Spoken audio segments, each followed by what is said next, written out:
আমি একটুখানি অপেক্ষা করব, এটা ঠিকমতো লাইভ হচ্ছে কিনা ওটা বোঝা দরকার। আর 2-4 জন মানুষ আশা করে আসবেন। 7টা যেহেতু বলেছি, ইচ্ছা করে একটু আগে ঢুকলাম।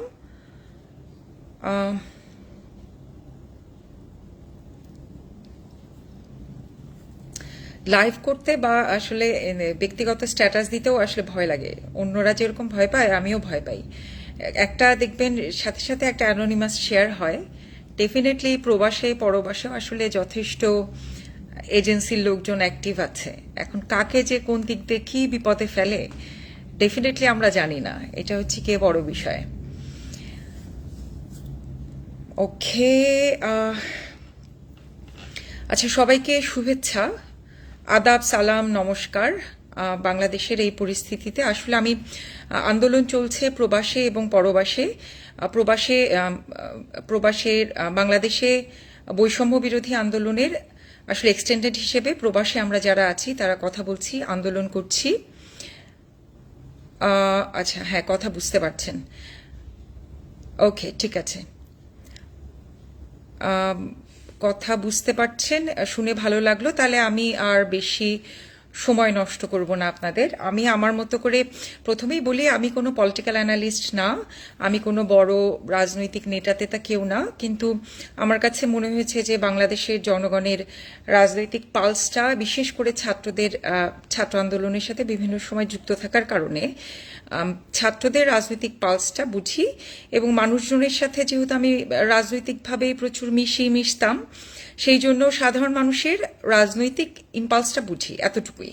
এর বাইরে আমি কোনো পলিটিক্যাল অ্যানালিস্ট না। তো আমি আসলে গতকালও লাইভে এসেছিলাম, আজকেও লাইভে এসেছি আমার দুটো প্রশ্নের আপনাদের সাথে আমার বুঝবাজটা বুঝিয়ে নিতে। কথা শুনতে পাচ্ছেন? শুনে ভালো লাগছে। আচ্ছা, দেখবেন যে অনলাইনে অনেক, এখন তো আসলে অনলাইনেই মূলত হচ্ছে, যেহেতু আমরা প্রবাসে আছি। এক ধরনের স্ফিয়ার ক্যাম্পেইনিং চলছে, আমি বলবো প্রোপাগান্ডা চলছে, যেটা কারা করছে এটা আপনারা খুব ভালো মতোই বুঝতে পারছেন। যে আন্দোলন কি তাহলে হাইজ্যাক হয়ে গেছে কিনা, বিএনপি জামাত দখল করে নিল কিনা, কিংবা বিএনপি জামাতে ভেতরে ঢুকলো কিনা। এবং আর একটা দেখবেন যে এটা অরাজনৈতিক ছাত্ররা আন্দোলন করছিল, এর মধ্যে রাজনীতি ঢুকে গেছে। রাজনৈতিক লোকজন হচ্ছে কাঁঠাল ভেঙে খাচ্ছে মাথায় ছেলেপুলেদের, আবার অথবা হচ্ছে আলু পোড়া খাচ্ছে। এই শব্দগুলো বিভিন্ন জায়গায় গত 2-3 দিন ধরে টানা দেখতে পাচ্ছি। তো আমার মনে হলো সেটারই একটু উত্তর নিয়ে আসা। দুটো বিষয় পরিষ্কার করা দরকার। একটা হচ্ছে গিয়ে আন্দোলনের স্টেক এবং এজেন্সি, এর আগেও আমি লিখেছি। দ্বিতীয় বিষয় হচ্ছে গিয়ে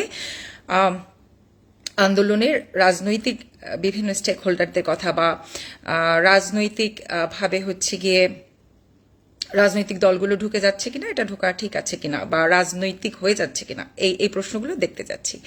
এখন প্রথমে আসেন আসলে এই যে কথাটা বলে যে ছাত্রদের কাঁধে বন্দুক রেখে বিএনপি বা জামাত বা অন্য কেউ, সুবিধাবাদী মানুষজন আসলে সুবিধা নেওয়ার চেষ্টা করছে, রাজনৈতিক সুবিধাবাদী লোকজন। এখন এগুলো আসলে ছাত্রদের এত বড় আন্দোলনকে সম্পূর্ণ প্রচণ্ড রকম অসম্মান করে কথা বলা, প্রচণ্ড রকম তাদেরকে শ্রদ্ধা না করে কথা বলা। ধরেন, রাজনীতিতে এজেন্সি বলে একটা বিষয় থাকে, স্টেক বলে একটা বিষয় থাকে। তাহলে যেই ছাত্ররা, আপনাদের কি মনে হয়, হতে পারে সেই শিশুটার বয়স 13 বছর, হতে পারে সাইড যে মারা গেল খুব অল্প বয়সী যুবা তরুণ একটা ছেলে, কিন্তু আপনাদের আসলেই কি মনে হয় যে এই মানুষটার ভেতরে তার রাজনৈতিক এজেন্সি নাই, রাজনৈতিক স্টেক নাই, সেটা ছাড়াই বন্দুকের সামনে গুলি বুক পেতে দিচ্ছে? এটা হয় কখনো? যে এই যে যুবক তরুণ যারা রাস্তায় নেমেছে, তারা তাদের রাজনৈতিক এজেন্সি ছাড়া, রাজনৈতিক স্টেক ছাড়াই একদম পুলিশের সামনে খালি হাতে যে বুক পেতে দিচ্ছে? এটা আমি আপনাদের প্রশ্ন করলাম। এবার আসেন যে আসলে আন্দোলন রাজনৈতিক হবে কিনা। শেখ হাসিনা, আপনাদের কাছে আমি পাল্টা প্রশ্ন করি, শেখ হাসিনা কি রাজনৈতিক ব্যক্তিত্ব না অরাজনৈতিক ব্যক্তিত্ব? Is she a political entity or apolitical entity, non political entity? বলেন। একটা দেশের প্রধানমন্ত্রী, আমার কানেকশন স্লো দেখাচ্ছে, সে কি আসলে নন পলিটিক্যাল বা অ্যাপলিটিক্যাল? এই যে পুলিশ, আনসার, বিজেপি বাহিনী নিরস্ত্র জনগণের ওপরে গুলি চালালো, তারা কি আসলে পলিটিক্যাল না নন পলিটিক্যাল? এরা সরাসরি একটা আমরা বলছি হতে পারে ফ্যাসিস্ট রাষ্ট্র, কিন্তু এখন পর্যন্ত আমরা নামে বলছি গণপ্রজাতন্ত্রী বাংলাদেশ, রিপাবলিক বাংলাদেশ। রিপাবলিক স্টেটসের তারা হচ্ছে গিয়ে কম্পোনেন্ট। তার মানে একটা রিপাবলিকান স্টেটসের বা যে কোনো স্টেটসের এই প্রত্যেকটা কম্পোনেন্টেরই একটা পলিটিক্যাল আইডেন্টিটি থাকে। All this identity are political, all this component of the states are political. এটা গেল হচ্ছে গিয়ে এই যে বিজিবি, পুলিশ, আনসার এবং শেখ হাসিনার আসলে কোন দলের প্রতিনিধি? ওবায়দুল কাদের চৌধুরী কোন দলের প্রতিনিধি? কোন রাজনৈতিক দলের প্রতিনিধি? নাকি তারা স্বতন্ত্র রাজনীতি করে তারা এসছেন? কই, ওবায়দুল কাদের যখন হচ্ছে গিয়ে শুট টু ডেথে সরাসরি প্রেসে এসে বললেন যে শুট টু ডেথ, তখন আপনারা কেন বললেন না যে এটা অ্যাপলিটিক্যাল, নন পলিটিক্যাল, না কোন পলিটিক্যাল? ওবায়দুল কাদের তো মুজিব কোড পড়ে এসে শুট টু ডেথের ঘোষণা দিলেন, তাহলে সেটা কোন পলিটিক্স? অ্যাপলিটিক্স, নন পলিটিক্স, কোন পলিটিক্স? সরাসরি আওয়ামী লীগের পলিটিক্স। তাহলে এই যে আওয়ামী লীগের রাজনীতি, শেখ হাসিনার স্বৈরাচারী রাজনীতি এবং হচ্ছে গিয়ে একটা রাষ্ট্রের পুলিশ, বিজেপি, আনসার লেলিয়ে দেওয়ার যে রাজনীতি, সেই রাজনীতিকে আপনি কি দিয়ে ফাইট দিবেন? অরাজনীতি দিয়ে? রাজনীতি ছাড়া? একটু বেশি ফাইজলামি কথাবার্তা হয়ে যায় না এগুলা? একটু বেশি সার্কাস কথাবার্তা হয়ে যায় না এগুলা? তাহলে একটা রাষ্ট্রের বিভিন্ন বাহিনীগুলো তাদের রাজনৈতিক এন্টিটি নিয়েই কিন্তু এখন রাস্তায় আছে। তাদের রাজনৈতিক এন্টিটিটা কি? যে তারা একটা রাজনৈতিকভাবে ক্ষমতা দখল করা একটা দলের, যেটা হচ্ছে শেখ হাসিনা বা আওয়ামী সরকার, আওয়ামী লীগের যে সরকার, তাদের পেটোয়া বাহিনী হিসেবে যখন ভূমিকা পালন করছে, তখন আসলে তাকে আপনি অরাজনীতি দিয়ে কিভাবে মোকাবেলা করবেন? তার মানে রাজনৈতিক পেটোয়া বাহিনীকে এবং রাজনৈতিক দেশের, রাষ্ট্রের বিভিন্ন পেটোয়া বাহিনীকে আপনি অরাজনীতি দিয়ে কখনোই হচ্ছে গিয়ে মোকাবেলা করতে পারবেন না। আপনার লাগবে হচ্ছে তার চেয়েও বড় শক্তিশালী রাজনীতি এই অপরাজনীতিকে মোকাবেলা করার জন্য। তাহলে সেই শক্তিশালী রাজনীতিটা কি? অবশ্যই জনগণের রাজনীতি, ম্যাস পিপলের রাজনীতি, যেই রাজনীতিটা এই মুহূর্তে বাংলাদেশে আমরা দেখতে পাচ্ছি। এরপরে আসেন যে তাহলে এই যে ম্যাস পিপল যে নেমেছে, তাদের মধ্যে কি রাজনীতি আছে? একটা কথা খুব পরিষ্কার হয়ে আমরা, গণ আন্দোলন, জনগণের আন্দোলন, ম্যাস মুভমেন্ট সম্পূর্ণভাবে 100% এটা রাজনৈতিক। অরাজনৈতিক বলে কোনো গণ আন্দোলন দুনিয়াতে এক্সিস্ট করে না। অরাজনৈতিক বলে কোনো ম্যাস মুভমেন্ট দুনিয়াতে এক্সিস্ট করে না। পলিটিক্যাল কনসেপ্টে এটা এক্সিস্ট করে না। তার মানে হচ্ছে কি, মানুষের যুদ্ধবদ্ধ হতে গেলে, যৌথ আন্দোলন করতে গেলে একটা যৌথ কনসাস লাগে, একটা কনসাসনেস লাগে। সেই যৌথ কনসাসনেসটা কি? State itself a political entity. তার মানে স্টেটের যখন ফ্যাসিস্ট ক্যারেক্টার বলেন, যে ক্যারেক্টারই বলেন, অপারেশনের বিরুদ্ধে একটা ম্যাস পিপল তার ম্যাস কনসাস মানে যৌথ কনসাস নিয়ে পথে নামে, সেই কনসাসটা হচ্ছে গিয়ে collective political conscious. Collective political conscious ছাড়া কোনোদিনও গণ আন্দোলন হয় না, কোনোদিনও ম্যাস আন্দোলন হয় না। সেটা আপনারা স্বীকার করেন আর না করেন, যত অপপ্রচার, যত প্রোপাগান্ডাই দেন, these are the political grammar, these are the political calculation, formula. এগুলো আমি দিলশানা পারুল বলছি এরকম না, অসংখ্য আপনি রাষ্ট্রবিজ্ঞানীদের এই কনভারসেশনগুলো আপনি পাবেন।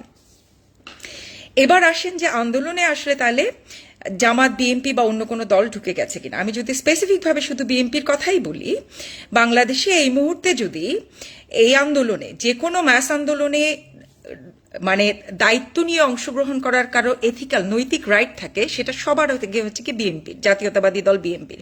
এটা বলার পর এটা বলে নিয়ে নিই, বিএনপির সাথে আমার কোনো ধরনের কোনো কোলাবোরেশন, একদম সম্পর্ক বা আমি কোনো কালে বিএনপি করিনি, ভবিষ্যতেও করার সম্ভাবনা আছে বলে আমি এখনো মনে করছি না, এবং বিএনপি আমি করি না, পরিষ্কার কথা। তারপরে এই কথাটা কেন বলছি যে আসলে সব যদি কারো নৈতিক অধিকার থেকে থাকে, সেটা হচ্ছে বিএনপির যে কোনো ম্যাস মুভমেন্টে সম্পূর্ণ নৈতিকতার সাথে অংশগ্রহণ করা। কেন? কারণ বিএনপি হচ্ছে এমন একটি গণতান্ত্রিক বিরোধী দল বাংলাদেশে, যার বিরুদ্ধে এই মুহূর্তে তাদের 60 লক্ষ কর্মীর বিরুদ্ধে হচ্ছে মামলা ঝুলছে, 3.5 লক্ষ কর্মী হচ্ছে গিয়ে জেলে পড়ছে। হামলা মামলার তাদের উপর যেই পরিমাণ অত্যাচার হয়েছে গত 15-16 বছরে, আর কোনো রাজনৈতিক দলের উপরে এই হামলা মামলা হয়নি। কাজে কারো যদি নৈতিক অধিকার থেকে থাকে জনগণের আন্দোলনে সামিল হওয়ার, সবার আগে এই নৈতিক অধিকার বর্তায় হচ্ছে কি বিএনপির, জাতীয়তাবাদী দলের।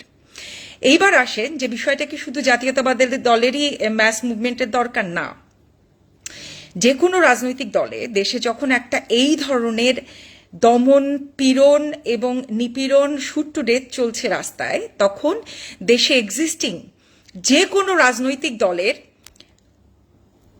হচ্ছে গিয়ে দায়িত্ব বর্তায়।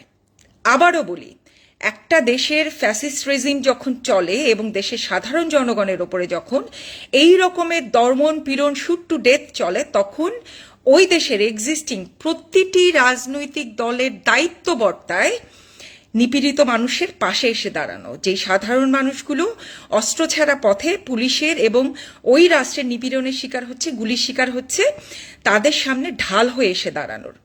সেই জায়গা থেকে আমি গতকালকে বা পরশুদিন বিএনপি যে ডিক্লারেশন দিয়েছে তার আন্দোলনের সাথে আছে, আমি সম্পূর্ণভাবে সাধুবাদ জানাই। Because at this moment student needs all the political allies what they have. এটা আপনার আমার ইমোশনের কথা না, মানবিমানের কথা না, ও অথবা আমাদের এই যে পিউরিফিকেশন ও কি যেন বলে না, এটা বিশুদ্ধতাবাদী ব্রাহ্মবাদী রাজনীতিরও কথা না। আমার ছাত্রদেরকে যখন রাস্তায় কমপ্লিটলি এই রাষ্ট্রের police, answer, BJP completely shoot করে মেরে ফেলে দিচ্ছে, তখন হচ্ছে গিয়ে ছাত্রদের জানমালের নিরাপত্তা দেওয়ার দায়িত্ব এবং অবশ্যই বাংলাদেশের এক্সিস্টিং প্রত্যেকটি রাজনৈতিক দলের দায়িত্বে বর্তায়। যারা যেই সমস্ত রাজনৈতিক দল যদি কোনো দায়িত্বশীল রাজনৈতিক দল হয়, অবশ্যই এবং অবশ্যই তাদের এখন পথে নামা উচিত, ছাত্র সাধারণ জনতার সাথে মিলে আসা উচিত। আমার মনে হয় প্রথম প্রশ্নের উত্তরটি আমি দিয়েছি যে রাজনৈতিক দলগুলোর আসলে ইনভলভমেন্টটা আছে কিনা এবং থাকা উচিত কিনা। আমি নৈতিকভাবেই মনে করি, এথিক্যালি মনে করি, প্রত্যেকটি গণতান্ত্রিক দেশের গণতান্ত্রিক একটি আন্দোলন যখন দাঁড়ায়, তখন প্রত্যেকটি গণতান্ত্রিক রাজনৈতিক দলের সেই আন্দোলনে অংশগ্রহণ করা নৈতিক দায়িত্বে পরিণত হয়। প্রথম প্রশ্নের উত্তরটা এখানেই দিলাম। এবার দ্বিতীয় প্রশ্নে আসি। দ্বিতীয় প্রশ্নটা কি বলছে যে সবাই আমরা ভয় পাচ্ছি যে জঙ্গি উত্থানের সম্ভাবনা আছে কিনা। তারেক সাদাত ভাই আমার আগের পোস্টের নিচে খুব চমৎকার একটা কথা বলেছেন যে এই পুলিশ বাহিনী, এই সরকার ঠিক কি এমন করেনি যা জঙ্গি বলে ব্যাখ্যা দেয়া যায় না, ডিফাইন করা যায় না। আগে এই উত্তরটা আপনারা দেন। আওয়ামী ফেসিস শেখ হাসিনার রেজিম গত 5 দিনে ঠিক কোন কোন ক্রাইটেরিয়া দেখায়নি যেটাকে আপনি জঙ্গি বলে আখ্যায়িত দিবেন না। তারা নিরস্ত্র মানুষকে সরাসরি একদম কি বলে 0.0 রেঞ্জে দাঁড়িয়ে গুলি করেছে, তাদের পুলিশ বাহিনী, আনসার বাহিনী, বিজিবি লেলিয়ে দিয়েছে, ছাত্রলীগকে সম্পূর্ণভাবে লেলিয়ে দিয়েছে, বাসা থেকে রাত্রেবেলা ছাত্রনেতাদের তুলে নিয়ে যাচ্ছে, বাসার সামনে গুলি করে মেরেছে, আমরা দেখেছি, অসংখ্য ভিডিও আছে সেখানে। তাহলে এই আওয়ামী লীগকে, ছাত্রলীগকে আপনি কি কারণে জঙ্গি বলে আখ্যায়িত দিবেন না? এটা গেল প্রথম প্রশ্ন, মানে প্রথম অংশ। এবার আমি একটু ইতিহাসে পিছনে তাকাতে চাই। আপনাদের যদি মনে হয় যে যেটাকে বলছি যে কি কারণে আন্দোলন সহিংস হবে, ব্রিটিশ বিরোধী আন্দোলনে যদি আমরা যাই, বাংলাদেশে আমি খুব বেশি দূরে যাব না, ব্রিটিশ বিরোধী পিরিয়ড থেকে শুরু করি। সম্পূর্ণভাবে দুটো ধারার রাজনীতি তখন ছিল। একটা হচ্ছে মহাত্মা গান্ধীর রাজনীতি, যেটাকে আমরা শান্তিবাদী রাজনীতি বলছি, যে শান্তিকামী রাজনীতি, যেটা যে অহিংস পথে ব্রিটিশ বিরোধিতা করা, মহাত্মা গান্ধীর যে রাজনীতি। আরেকটা কাজ ছিল সুভাষ বোসকে আমরা সবাই চিনি, সূর্য সেন, প্রীতিলতা, সুভাষ বোসের যে ধারা, যেই ধারাটা কিন্তু কখনোই অহিংস রাজনীতিতে এই কলোনিয়াল ব্রিটিশদেরকে তাড়াতে পারবে এটা তারা বিশ্বাস করতো না। সেই জায়গা থেকেই সুভাষ বোসের রাজনীতি আসছে। তাহলে সেই সুভাষ বোসের যে পলিটিক্যাল রাজনৈতিক ধারা, মতাদর্শগত ধারা, যেটা হচ্ছে গিয়ে আপনার অহিংস সহিংস দিয়ে আমি বলবো না, যেটা অস্ত্রের জবাব অস্ত্র দিয়ে দেওয়ার মধ্যে দিয়ে সমাধান খুঁজে নিতে বলে, সেই ধারাটা কিন্তু বাংলাদেশে এক্সিস্ট করে। আমি নিজের কোনো মন গড়া কথা বলছি না, আমি বেসড অন দ্য এভিডেন্স সেই কথা বলছি। তাহলে আপনাদের এটা মনে করার কোনো কারণ নাই যে বাংলাদেশে সেই ধারা এখন নাই। সেই ধারার পরিচয় করে দেওয়ার আগেও কথা হচ্ছে আসলে রাষ্ট্রের অস্ত্রের সামনে আপনি অস্ত্রহীনভাবে, মানে অহিংস উত্তর কি দিয়ে দেবেন?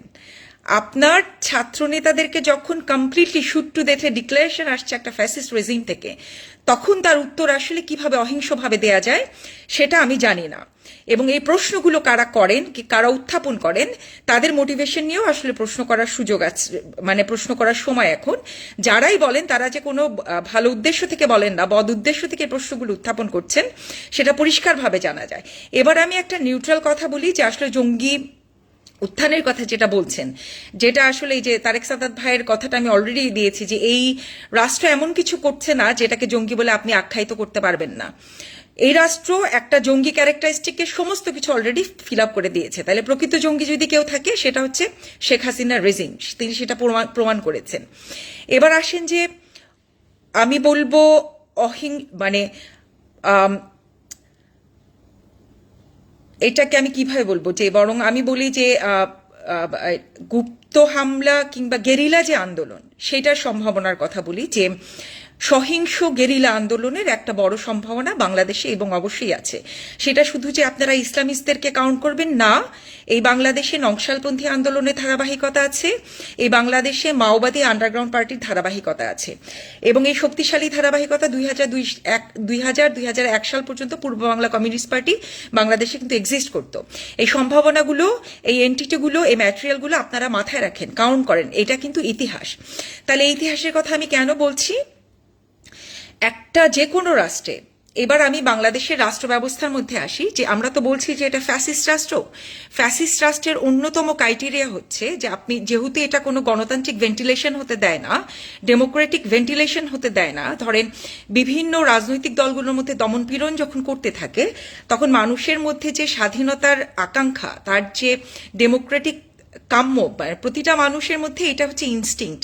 ফ্রিডম হচ্ছে মানুষের একটা ইনস্টিংক্টের একটা রেসপন্স, মানুষের ইনস্টিংক্টে বাংলা এখন ভুলে গেছি, যে তার মানে সহজাত প্রবৃত্তির রেসপন্স হচ্ছে মানুষ স্বাধীন হতে চায়, স্বাধীনতাকামী। বাংলাদেশের মানুষ আরো ঐতিহাসিকভাবে আরো বেশি স্বাধীনতাকামী।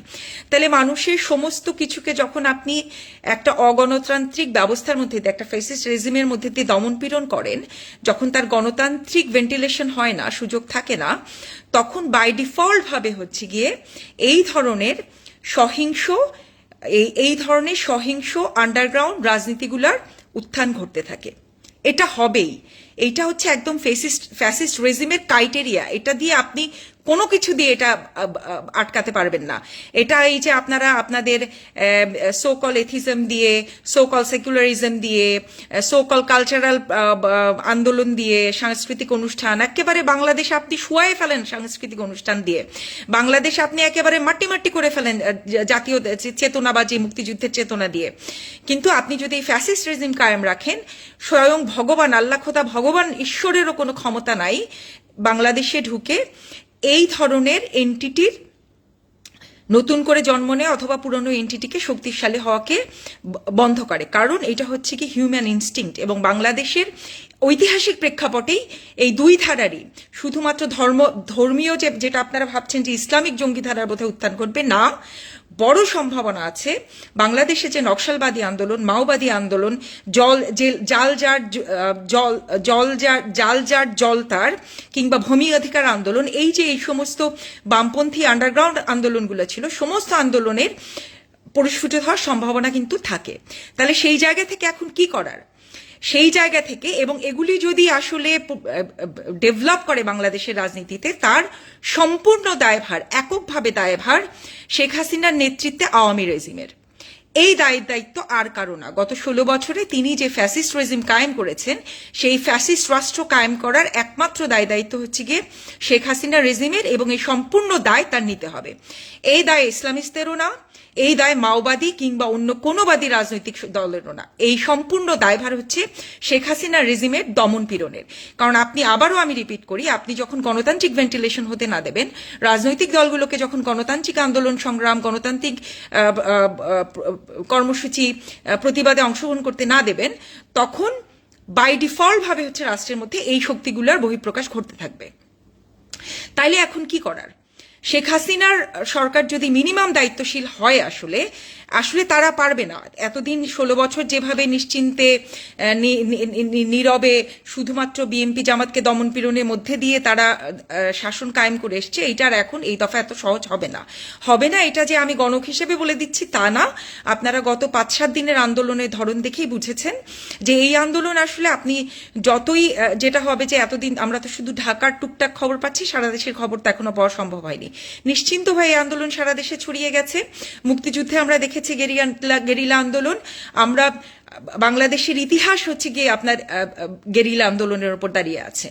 কাজেই এটা একদম বাংলাদেশের ইতিহাস ঘাতলে ইনফরমেশন এভিডেন্স বলে দেয় যে বাংলাদেশের রাজনৈতিক কোথায় চলে যাবে। তাহলে সেখানে পরিত্রাণের উপায় কি? সবচেয়ে শান্তিপূর্ণ পরিত্রাণের উপায় হচ্ছে, আমার খুবই চমৎকার লেগেছে, আপনারা যদি পড়ে না থাকেন একটু পড়বেন, যে all student alliance of USA, আমেরিকার অল স্টুডেন্ট অ্যালায়েন্সরা 4টি প্রস্তাবনা দিয়েছে। সেই 4টি প্রস্তাবনা দিয়ে তারা পিটিশন সাবমিট করেছে। সবচেয়ে শান্তিপূর্ণ সুন্দর সমাধান হচ্ছে সেটা। শেখ হাসিনার যদি বাংলাদেশের মানুষের প্রতি তিনি যদি সত্যি সত্যি আসলে আরো রক্ততার না চাই, আরো রক্ত পিপাসু যদি শেখ হাসিনা রাষ্ট্র না চায়, মিনিমাম যদি দায়িত্ব জ্ঞান যদি তার থেকে থাকেন, তিনি স্টেপ ডাউন করবেন। স্টেপ ডাউন, এটা তার ইগোর আর বিষয় না আসলে। নো মোর, এটা আমারও ইগোর বিষয় না, এটা শেখ হাসিনা, ওবায়দুল কাদের কিংবা আওয়ামী লীগ সরকারের ইগোরও বিষয় না। এইটাকে তিনি গৃহযুদ্ধের পর্যায়ে আরো বহুদূর পর্যন্ত নিয়ে যেতে পারেন তিনি যদি নেন, কিন্তু এটা যে শান্তিপূর্ণ সমাধান তিনি শক্তি প্রয়োগের মধ্যে হবে না, এটা যে কেউ বলতে পারে।